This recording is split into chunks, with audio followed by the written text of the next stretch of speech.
We are We cultivate. Cultivate. cultivate. Cultivate. Cultivate. Cultivate. We are cultivate.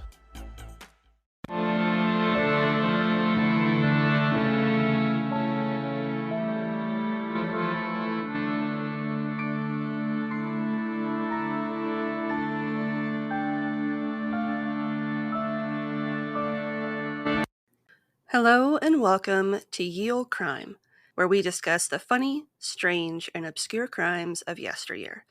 I'm your host, Lindsay Valenti, and with me is my sister and co-host, Maddie Stengel. Hello. Hi. We also have a special guest behind you that nobody knows, but I never get to see Kona on screen. I know. She is hanging out with me because my oldest and one of her friends are downstairs watching the Puppy Bowl. And she freaks out whenever she sees animals on the TV. Oh, She's a dork. that's really funny. So she's one of those dogs that would take out the TV if they Yes. got too excited. Yes. Oh man. So that's why she's up here with me. And that's why she's kind of pouting. Yeah. Like she looks content, but also disgruntled. Yeah. I have one correction. It's not really a correction. This is the first time that we're recording this month. So I haven't had a chance to say it yet. But I wanted to give a special shout out, thank you to our monthly supporters over on Buy Me a Coffee. So thank you again to Thank you. Elizabeth and Charlie. If you'd like to become a monthly sustainer as well, or you can give a one-time donation, there is a link in our show notes, or you can head over to buymeacoffee.com/yeoldcrime, which is all one word. We send you a fun little thanks for being a friend package. And Thank you for being a friend. One of the perks of being a monthly sustainer is I give you a preview of what's going up that month before even Maddie knows what's going on. So, and I know nothing all the time. So congratulations. So you get to know what will be coming that month before anybody else does, with the exception of me and the Lord. But I don't know. Whatever. So yeah, if that sounds fun, go to buymeacoffee.com/yeoldcrime and your welcome thing will include like fun stickers and stuff. Yeah. So who doesn't love a good sticker? I love a good sticker. Mm-hmm. All right. I'm just going to swan dive into it. This week, we are going to be discussing Bridget Deignan. Nope. No bells. Not ringing. And I just realized that I did not translate some of these things. So. Heck yeah. Cool. Pass, Lindsay. All right. Information was pulled from the following sources. A 2022 All That's Interesting article by Bernadette Giacomazzo, 2017 Murder by Gaslight blog post by Robert Wilhelm, 2016 Irish Central article by Sheila Duane, 1867 The Daily Evening Express article, 1867, I'm not going to say it because it'll give a lot away, by Reverend Mr. Brendan. That's a weird way to sign your name. An 1867 New York Daily Herald article, 1867 the North Devon Journal Herald article, in 1867 the Philadelphia Inquirer article, 1867 the Sterling Observer article, Encyclopedia, Find a Grave, and Murderpedia. Nice. And links to all of these articles will be included in the show notes. Got something you want to say? Shoot us an email over at yeoldcrimepodcast@gmail.com. We'd love to hear your story ideas, see any gifts you send our way, or if you just want to say hello. We're pretty friendly. Speaking of friendly, if you'd like to have real-time conversations with us, consider joining our Discord over at the Cultivate Network. You can chat with us over at the Old Crimers Cubby, or catch up with any of the other great creators that are part of the Cultivate family of podcasts. Just click the link in our show notes or over on our link tree to get started today. And as you can probably guess by a name in one of the sources, this starts in Ireland. And did not look at pronunciation for some of these things. I think I know how to say it. So some if of I the say more, is Is it Gaelic or Gallic? Gaelic. Hey Siri, how do you pronounce Gaelic? Yeah, it's Gaelic. Oh no, it says Gallic. What? It says both of them. It says both of them. Oh, so both are right. Okay. Yeah, it's either Gallic or Gaelic. All right. So we're both right. Look at that. Look at us. There you go. Man, we can just lock that cubby up tight. We don't need it. So there aren't many concrete details to back up her own accounts of her life. But according to Bridget, she was born in 1843 in the village of Duncliffe, County Sligo in Ireland. Okay. Many sources report that she was born in 1844. I could not find a birth certificate to confirm, but I'm going to stick with 1844. Okay. As we're not clear on what exact month and day she was born. So it's entirely possible she was born towards the end of 1843, but Yeah. Well, the bulk of them and said 44. the record keeping of women is poor, so It's choice we'll at never best. know. Right. Okay. So this is one telling of her life story. There are like 4 others. And I stuck with this one because a lot of components of it rang more true to other parts in her story. So I want to go on record and say, even I am not 1000% positive on what her actual life story is, but I'm going to go off of this. And that's only because this was the narrative that was cited in a book written about her. So I'm going to trust that the author did their due diligence and they know more about this than I do. Nice. Pro author. I like it. If I'm wrong, I'm wrong. Bridget stated that she had a pretty good childhood, which is interesting considering she was born just a couple years before the start of the Great Famine. Yeah. You know, it was really great. I had a bunch of questionable potatoes. It was fine. In fact, by all accounts, it's more likely that she spent the earliest part of her youth in dire poverty and near starvation.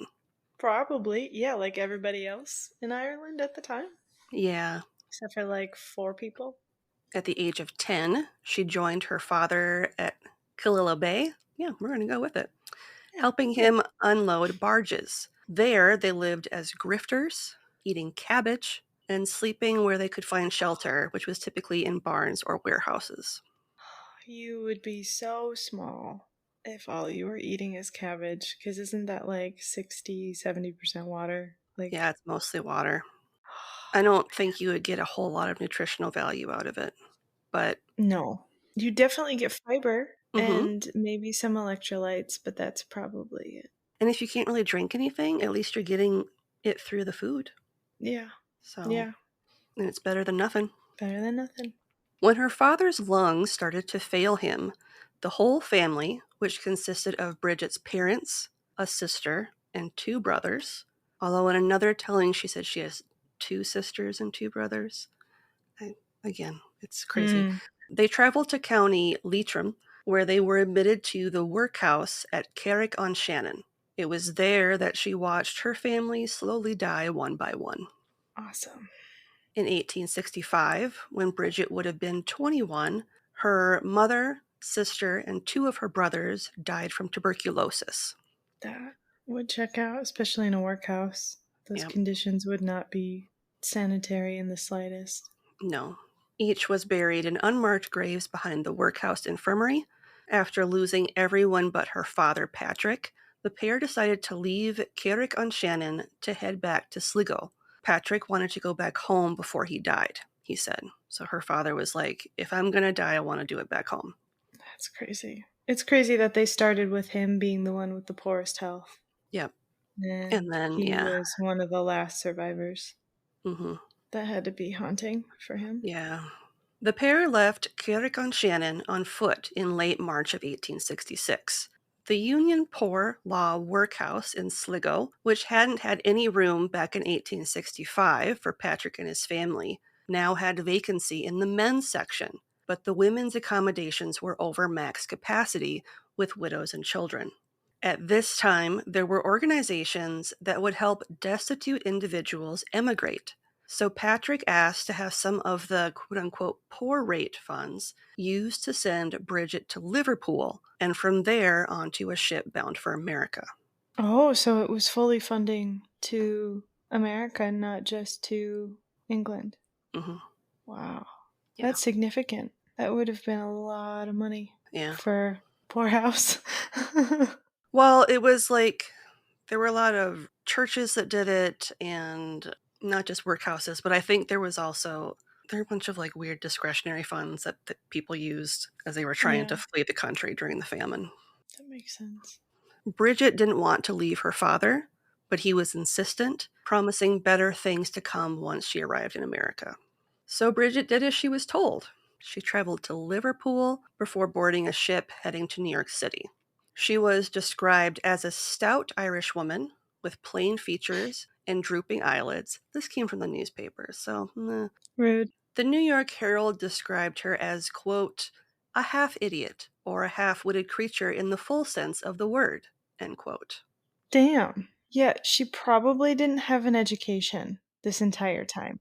Yeah, she was illiterate. Yeah, that checks out. When would she have gone to school? She also spoke with a thick Irish brogue, which at times made it difficult for people to understand what she was saying. So I can see, because this is the time of anti-immigration, people really didn't like the Irish, and they really didn't like if you were Roman Catholic. So I'm sure if she's talking in this really thick accent and you can't really understand what she's saying, they're just going to assume she's an idiot. Yep. Like it's pure ignorance and racism at its finest. Yep. So Bridget spent about... The timeline for this is, again, questionable. Wonky. At best, because there are some sources that said she had been living in New York City for 2 years before this next phase of our story. There are some that said she'd been there for like a year. And then if the dates are to be believed, it's more likely she was only here for a couple months. Although there was another telling that said she arrived around Christmas time, but that wouldn't make sense. Yeah, there's a lot of this story that doesn't make sense. So we'll just keep going. Bridget was hired by a couple in Newmarket, New Jersey, named Dr. William Coriel and his wife, Mary Ellen, on October 22nd of 1866. She was to be their servant and wet nurse to the couple's 2-year-old daughter, Mamie. Oh, so what? She would have had to have her own children then, wouldn't she, though? Here's the thing. Okay. There are some accounts, which I will get into later on, that say she didn't leave Ireland in the way that I told you she did, and that instead she was paid to leave after a dalliance with the son of her employer that resulted in her with child. And then she went to America and it was taken care of. That would explain why she was able to be a wet nurse. Yes. Because you can't just do that. No, you have to have had a child. Yes, Yeah. that doesn't just happen. I mean, I suppose it does in certain circumstances, but Also, she is 2. I don't know how much nursing in the 1860s a child did when they were 2, but who am I to judge or say? Because I don't know. So it is also entirely possible that she was just going to be a nanny and she wasn't a wet nurse. That was just the verbiage that they used to describe her, so I kept it. Well, it might have just been the term of somebody who was watching a child of that age, too. Yeah, whether you are actually nursing them or not. Yeah. Or maybe they were looking for a wet nurse for the family in case they had more children. Maybe. Could be a variety of things. Dr. Coriel, who was a Civil War veteran, he also treated Bridget for a neuromuscular condition known as catalepsy, which is often caused by shock or extreme trauma. I did see in several sources that he was instead treating her for epilepsy. So either way, she suffered from some sort of neurological disorder.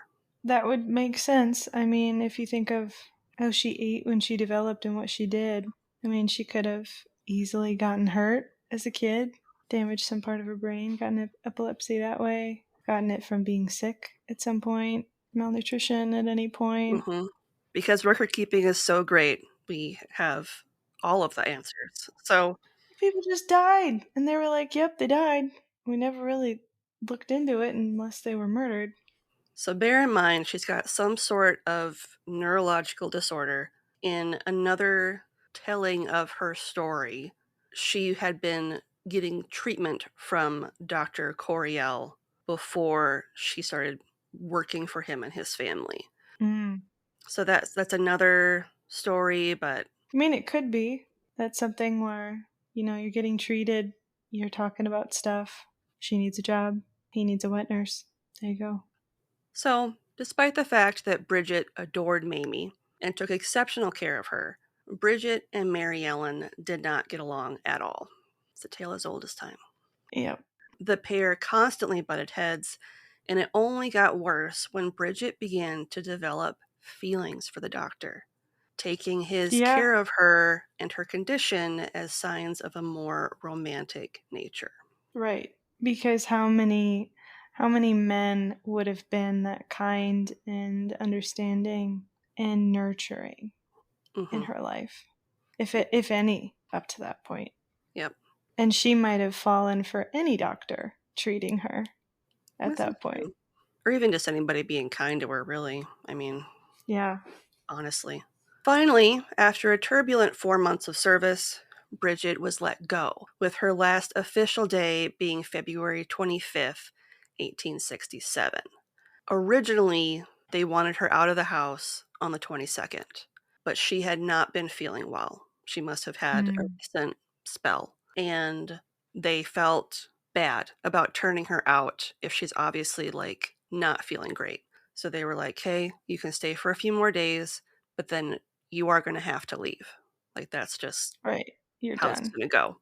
So that evening, the evening of February 25th, at around 6 o'clock, although times here vary, between 6 and Hmm. 8 in the evening, the doctor was summoned across town to visit some of his patients, leaving Hmm. Bridget alone with Mary Ellen and little Mamie. He told his wife that he did not anticipate being home until the early hours of the next day, so that she should not wait up for him, which, I mean, it was already like 6 o'clock. Yeah, so it's probably somebody super sick that he might need to observe or something, potentially. Or maybe he's staying there too. If you're going across town treating somebody in the middle of the night, they're going to want you to stay. Well, and in another source, it said he was delivering a baby. So, like, Oh, he'd yeah. probably be there Who for a the heck while. knows? Yeah. So, who knows? Either way, he left. And while the doctor was out, it's said that Bridget stabbed and then mercilessly beat Mary Ellen to death at 1 a.m. on the morning of February 26th before setting the house on fire to cover her tracks. Oh. Yeah, this is a quick progression. Well, wow. That's quite the escalation. Yeah.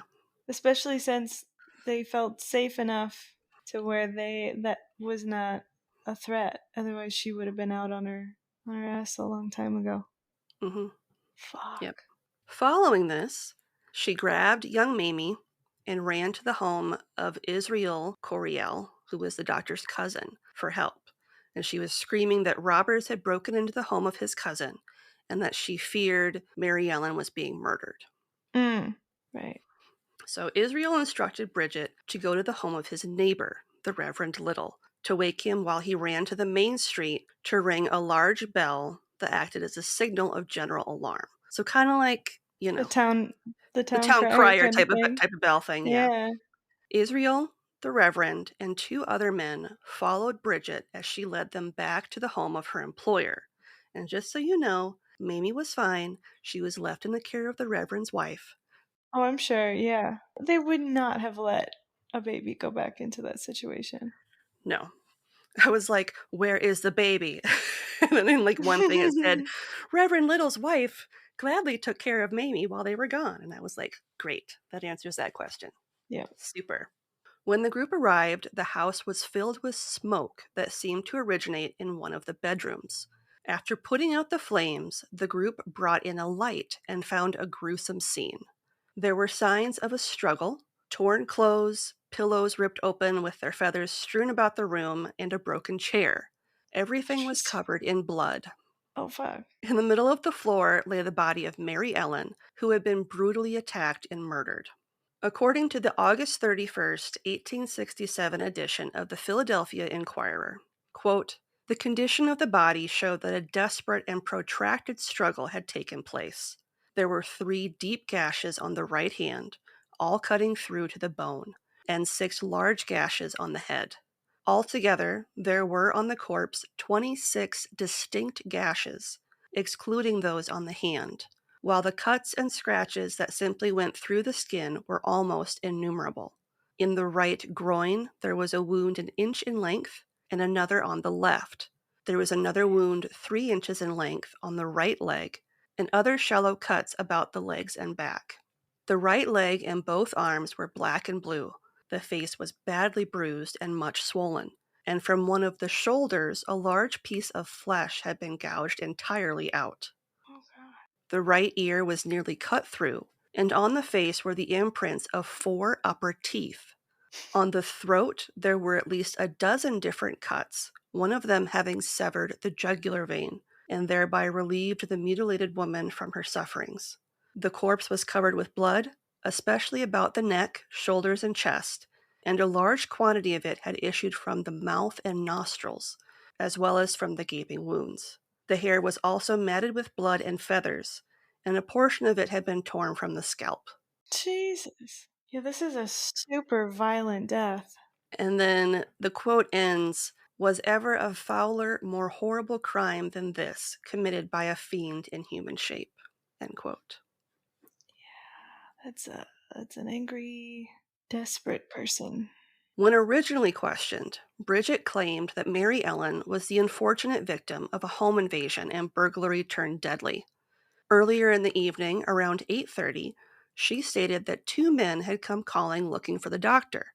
After being told that he was already out on a call, the men left, but returned 2 hours later, although in some reports they returned at 11 p.m. So again, timing is questionable at best.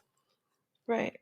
This time, Mary Ellen let them into the home, and shortly after, Bridget heard her screaming that she needed to grab Mamie and run for the doctor. So Bridget grabbed the toddler and ran to Israel's home. This initial report was quickly telegraphed to surrounding police departments in New Jersey and New York. While the police began looking for their suspects, later that day a coroner's inquest was called at the home of Dr. Coriel. The murder weapon, a knife that had come from Coriel's own kitchen, had been found in the outhouse. Bridget was questioned and testified that she knew both men who had come to the house, Barney Doyle and John Hunt. The pair apparently held grudges against the doctor, as noted in the March 1st edition of the Daily Evening Express. Quote, "She," being Bridget, states that 2 weeks ago on Sunday, she had a conversation with Barney Doyle and John Hunt, employees on the New York Central Railroad at Newmarket, when one of them said he, quote, "would have revenge of the doctor, dead or alive, because he had killed Ellen Doyle's child," end quote. So because he couldn't save somebody, Yeah. he killed her. Got it. We're familiar with that story. Nothing like the link of healthcare and witchcraft and murder. Yeah. Both men were brought into court, and Bridget once again identified them as the men she saw at the house the night of the incident. However, both men had alibis and witnesses to vouch for them, so they were quickly eliminated as suspects. Bridget then told the court that actually, it was a servant girl named Anne Lennon who had committed the crime. According to Bridget, Anne had taken the butcher knife from the kitchen to arm herself as she planned to rob the home of Dr. Coriel. Anne was brought in for questioning, and she too had a solid alibi. Oh no. At the trial, Dr. Coriel testified that Mary Ellen had wanted to get rid of Bridget, and they planned for her to be dismissed on February 22nd, like I mentioned. But Bridget had fallen ill, so they had agreed to let her stay until she was feeling better. A witness testified that she had observed Bridget changing her clothes not long after the murder. In the June 27th edition of the North Devon Journal-Herald, it was reported as follows, quote, "There was another damning circumstance against her. The cries for help, which she declared she heard as she ran out of the house, had been heard by other persons also, who noted the time when these fearful screams and cries of, "Oh, my poor baby," woke them out of sleep, and it was more than half an hour afterward when Bridget Deignan, they liked to misspell her name, presented herself at Mr. Coriel's door, pretending that she had just run from the doctor's house, which was not more than 2 minutes' walk distant. Where had she been in the meantime? If she had loitered on the way, that was proof enough of her complicity. If she had come direct, she could not have left the house until the bloody work was over. She must have known that it was a worse crime than burglary which had been done, and all her story to the persons whom she summoned was a fabrication. Cuts were found upon her hands, and it was noticed as an indication of her purpose to run away that immediately after the alarm had been given, she went to her room and put on 4 or 5 dresses, one over another. End quote. Yeah, that's not a good look. No. When it came to the teeth marks that had been left on Mary Ellen's neck, although I think it was more on the cheek, Yeah. under the supervision of a dentist, an impression of Bridget's teeth had been taken in wax. The bite marks were compared to Bridget's unusual bite and determined to be an exact match. Oh, no.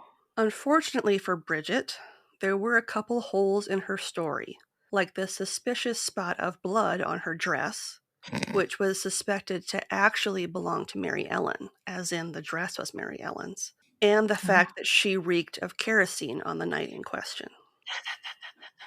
The coroner's jury deliberated for just 15 minutes before charging Bridget with the willful murder of Mary Ellen Coriel.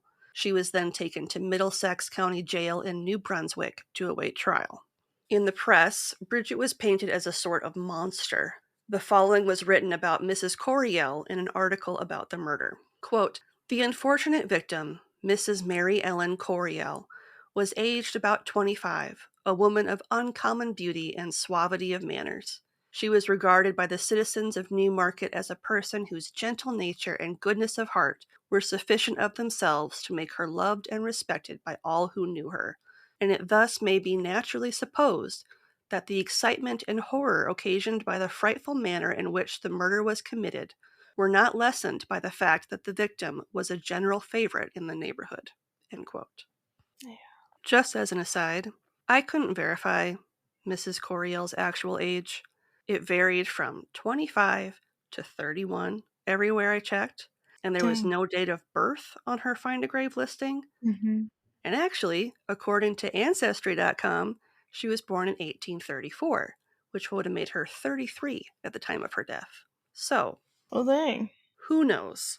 Apparently nobody. Nobody knows. Late 20s, early 30s. That's what we're going to go with. The trial started on May 20th, 1867, and as you can imagine, there was a lot of public interest in the case. Yeah. The courtroom was at capacity each of the 11 days of the trial, during which over 70 witnesses provided testimony.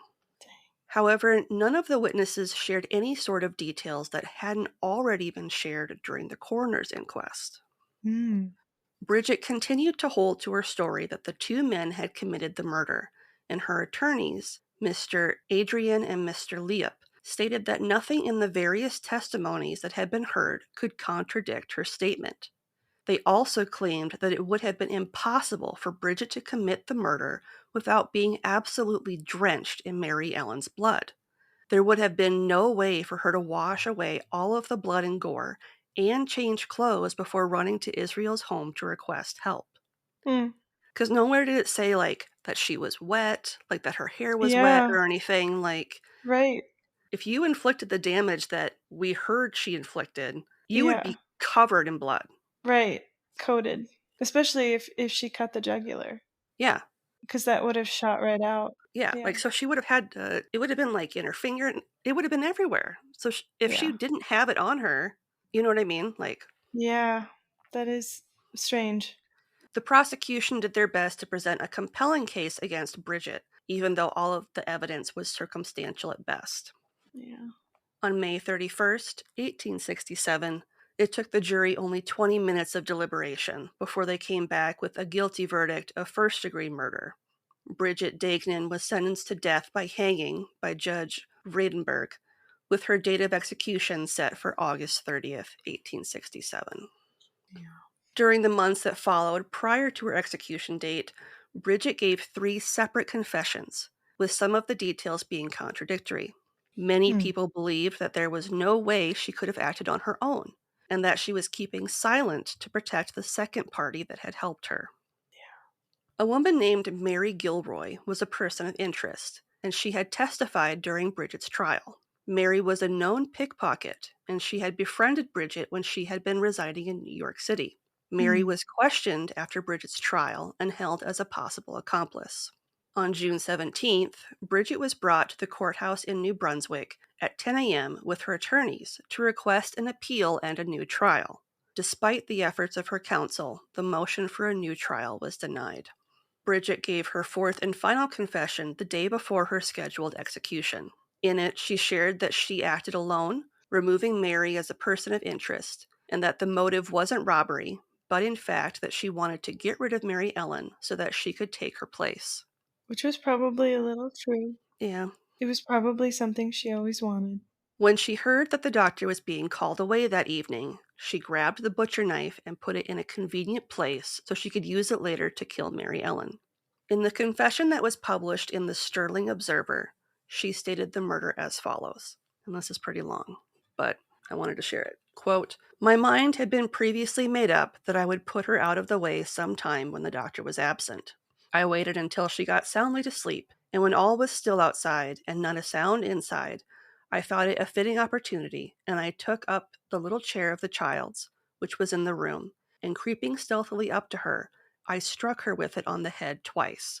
Mrs. Coriel was only stunned by the blows, and jumping on her feet, she staggered once or twice, and when she partially recovered and found it came from me, she exclaimed, 'Don't kill me, Bridget,' and grasped me by the throat to struggle with me for her life. During this time, I bit her on the cheek to make her release her hold. Then she picked up a chair and struck at but missed me. She then ran out of the door upon the porch into the garden. I ran after and brought her back, and as I came in, Mamie, the baby, stood in the middle of the sitting room floor, and as she passed, she stooped down, embraced, and kissed it. When I seized the bread knife, which I had previously prepared and placed on the table in the sitting room, and stabbed her 2 or 3 times, when she grasped the knife, and in my endeavors to wrench it from her grasp, cut her hands very terribly. After releasing her hold upon the knife, I took hold of her and pushed her in the bedroom, and as I was doing this, she resisted and placed her bloody hands against the door. But I succeeded in forcing her into the room and threw her on the bed, where I stabbed her repeatedly with the knife. As I was forcing her into the bedroom, the kerosene lamp, which was burning, got upset, and after stabbing her about 20 times with the knife, I let her lay on the bed, supposing she was dead. I then picked up the lamp and poured the contents of it on the bed and over her, and went out and shut the door. I then sat Mamie on the lounge and went upstairs with a light and commenced to ransack the bureau to make an impression that robbers had been there, and in my haste to overhaul the things, the bureau was upset. I placed the lamp on the window, and after the bureau capsized, I ran downstairs and forgot the lamp. I then changed Mamie's clothes and took the little frock it had on, it being bloody, and rolled it in a paper and put the end of it in the stove and lit it, and opening the bedroom door, I threw it on the bed. I then shut the door and fastened it, and sat down on the lounge and took up little Mamie.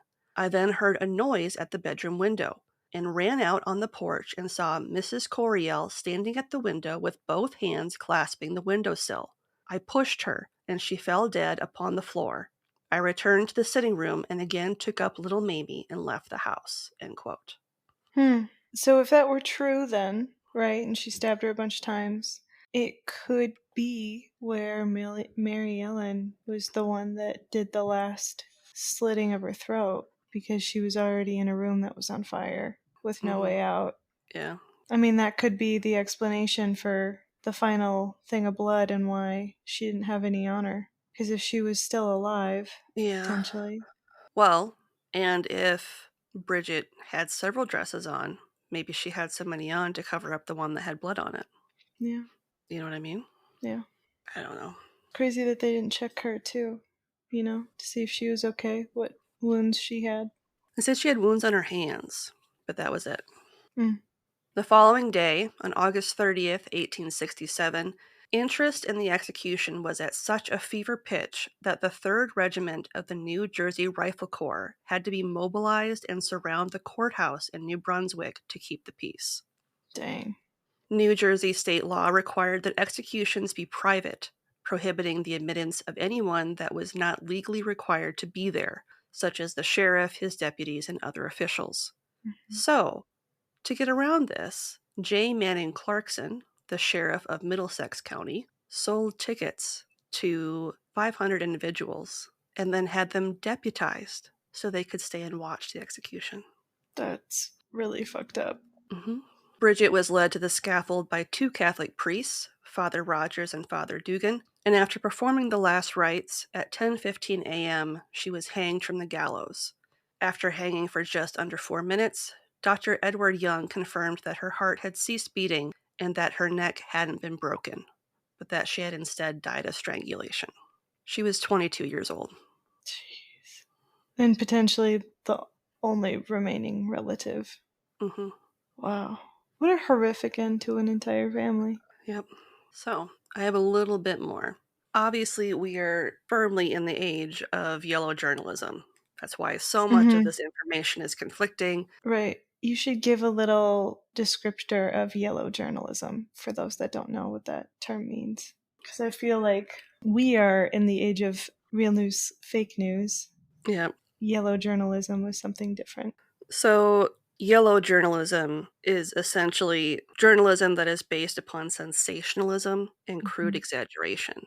So, think like clickbait would Yeah. be an example of modern day yellow journalism. Like, you won't believe what happened to this woman.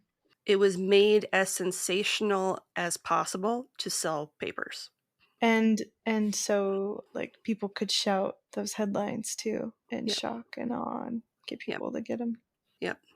The quotes that I'm going to share from you come from the September 19th, 1867 edition of the Stirling Observer, which is published in Scotland.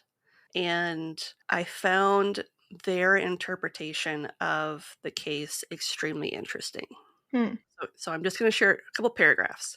Quote, Bridget Deignan, again, misspelling her name, the New Jersey murderess, was jerked into eternity yesterday morning, such is the American way of putting it in an unseemly manner, in the presence of one of the roughest, rudest, and most ungentlemanly crowds of men we ever saw.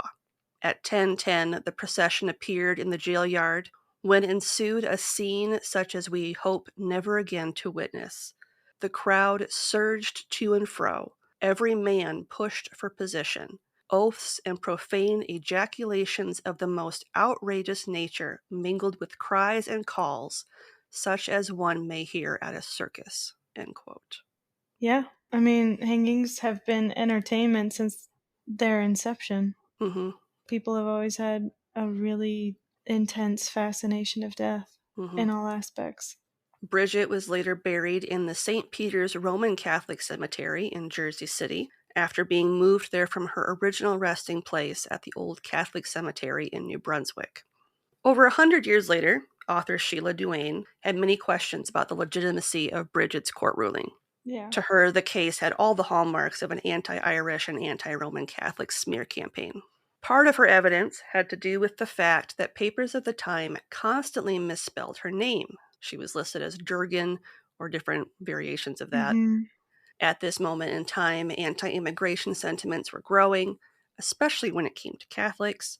Since little was known about her and the fact that she was illiterate, the press had no problems painting her as a murderous femme fatale, working her way up from sex worker to maid with the intention of being the lady of the house. Yeah, that's quite the dramatization at that point. Additionally, as I said, there were so many versions of Bridget's confession that there was no possible way to know what was fact and what was fiction under the guise of justice. Not only that, but different people charged different amounts to sell Bridget's confession, claiming theirs was the true one. Examples of crooked pamphlet and newspaper productions included that of Mr. David T. Jeffries, who agreed to sell the story for $1,000 or $21,000 today in gold, Randolph, who it's believed was a jailer at the prison in which she was held, would sell her confession for $250, or around $5,000 today in gold or currency. Jeez. One evening newspaper paid $50, or $1,000 today, to run one of her confessions. God. And one such version that was published in The Life and Crimes of Bridget Deignan, which I mentioned in my sources, is as follows, and this is a very snapshot. When she was 12, she was put into the service of a man in a nearby village to earn a living, which was a very common practice at this time. She stated that she served at that house for 3 years before the son, a man named James, took a more pointed interest in her, shall we say. According to Bridget, following this entanglement, she notes in the book Life, Crimes, and Confession of Bridget Deignan that she made the choice to leave Ireland entirely and head to America to start over. She would have been 15 years old or so at this time, and in her own words hinted that she had been in the family way, which prompted her to leave the country rather than live in disgrace in Ireland. Some sources state that her father and potentially others helped fund her trip to keep the whole thing quiet. Yeah. After emigrating to America, she gave birth in a charity hospital and worked at a brothel in the slums to earn a living. She escaped from a police raid, fleeing to Brooklyn, where she took on work as a maid. Unfortunately, Mrs. Horning, her employer, hated her, and it was only due to the appearance of Mrs. Horning's husband that prevented Bridget from stabbing her. After leaving the employ of the Hornings, Bridget traveled to Newmarket, New Jersey, where she was employed by the Coriels. And then she stabbed that one. Yep. There were some theories that she was coerced into murdering Mary Ellen by her husband, Dr. Coriel. And although he was not considered a suspect or an accessory to murder at that time, let's play devil's advocate. Say he did. Yeah. During several interviews with a number of journalists and at the trial, he was adamant that nothing untoward took place between him and Bridget prior to her employment at his home and during her employment at his home. Yeah. I mean, that makes sense. I feel like his interactions with her were likely very genuine, of a doctor treating a patient and seeing a patient in dire need of some help that he and his family could provide. And that is the troubling life and death of Bridget Deignan. That's so sad. I know. I feel bad that it was so, disjointed, but really, this was one of the few cases where just I could not find anything that Really validated. 100% validated anything, really, Yeah. other than the concrete aspects of her life, which were her death. Yeah. It just kind of furthers the notion that this was a fueled campaign. If you're interested in ad-free content, consider supporting us with a one-time donation either over on Buy Me a Coffee or our Venmo page, both of which are in our link tree and in the show notes. This is That's So Fucked Up, a podcast about cults, murder, and other fucked up stuff. Like really, really fucked up stuff. He tore out her heart, tied it to a rope, and hung it on the wall. Fucking sharks ate Mark under the dinghy. After his dad dies, he fucking marries all his dad's wives. Oh, yeah. He marries all his stepmoms. I'm your host, Ashley Love Richards. Find That's So Fucked Up anywhere you listen to podcasts. That's fucked up. And this month's podcast plug is the That's So Fucked Up podcast. Host Ashley and a bevy of amazing co- and guest hosts tell enthralling stories using comedy and thorough research to explore what inspires people to do the awful things that they do. And we will have a link to her show in the show notes. Nice. And this week's listener question comes from our friend Carrie Ann. Hey, Carrie. And she would like to know, you wake up as a performer for a medieval king's court. What do you do to entertain him? Oh, no. Probably some sort of fire breathing, because I feel like that would be fun and a good way to get drunk while working. Because I feel like being the entertainment for a king is a pretty high-risk job. Yeah. If you don't do well. And so I feel like getting fire might be a fun final activity, just in case. I don't think I'd be confident enough to sing or perform musically, especially not knowing which king. Oh, yeah. You know, that makes a big difference, too. Or where in medieval times even? Are you in Yeah. Russia? I briefly thought of like doing dog tricks, but that could so easily be witchcraft, Good. right? They'd be like, oh my god, she's in the mind of the dog. She's a witch killer. So Yep. I feel like fire breathing's pretty safe. There you go. What about you? I heard flatulence was a big hit, so maybe I would just fart all the Yeah. time. Fart and belch and like joke. And they'd be like, that's dope. Thanks. And I'd be like, thanks for not killing me. Yeah. You're welcome, Your Highness. Like, thanks for the dysentery that this Yeah. enhanced my performance. Thanks for letting me have this meat that's been sitting out all day. Yeah. It's really good for my gastro performance. Right. On that note, what's something good you'd like to share? It's been a couple of weeks since we've recorded, so I think the last time I said that I was going to meet my coworkers for the first time, Mm-hmm. and I did, and a lot of them are super awesome, and it was really nice to meet everybody. And it was a terrible week to visit San Diego because it was cold and cloudy and rainy the entire time. Downtown San Diego flooded the day we flew in, Nice. so that was super fun. Everybody was really lovely, and everybody was really nice and respectful with Willie. And Willie had a great time. My service dog, he travels super well. There were a couple of times where I let him off leash so he could chase seagulls because he just really loved to chase the birds. Like, he never really does anything. He doesn't try to catch them. He just runs at them and delights in their sassy squawking after the fact. So he had a great time. It was awesome. What about you? My something good is going to happen after we get off our recording. Nice. So it will have already happened by the time this comes out. Right. My youngest, for whatever reason, she's been really getting interested in football, American football, this year. Oh, for whatever reason. There's definitely not a pop star that has been influencing. Well, even prior to this, even prior to T Swift, a lot of her friends watch it, and so she wanted to like see what the fuss is about.